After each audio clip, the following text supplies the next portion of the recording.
'Yan uwa barkanmu da wannan lokaci, fatan kun yi lafiya.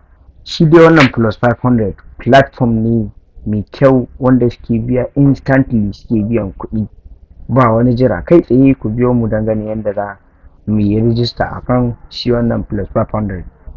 Da zarar ka zo kan profile nan za ka yi signing da number ka.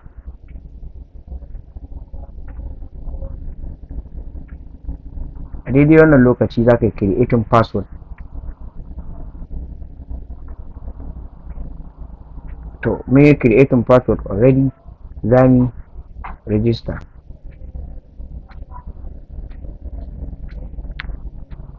Bayan ka sa number,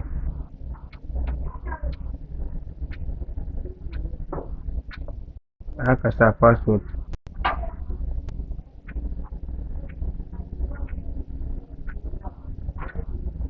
Za ka yi confirm password. Wannan captcha da za ka sa. To already bayan ka yi 500 plus za ka yi register. So na yi register. Ga balance ina sun ban naira 700.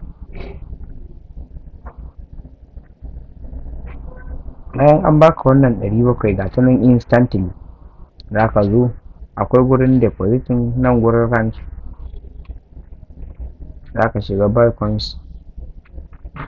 In ka shiga minimum gashi nan akwai na 3000, akwai na 1000, ok akwai na 10000. Minimum da recharging shine 3000. za ka iya shiga deposit.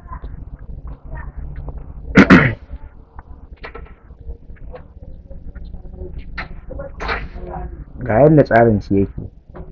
Ga account number nan za ka yi copy account, wannan za ka sa tagging kenan, wannan kuma narration transfer, nan kuma za ka yi uploading proof na receipt da ka tura, nan sai ka sa sunan wanda ya tura account ɗin shine. Ga bayanan su nan suka ce open your bank app to make the transfer.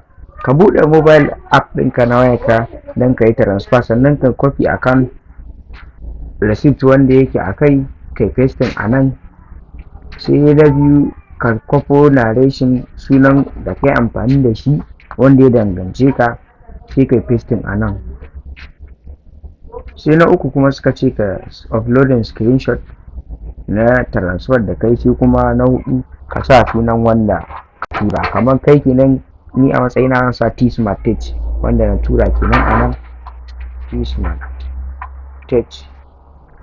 Nan kuma zan yi uploading photo.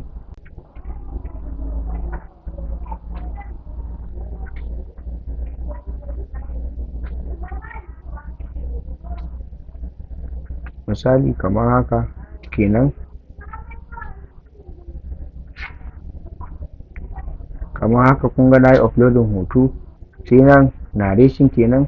To kana gama sai kai clicking submit din nan. Da ka yi clicking submit din nan shi kenan.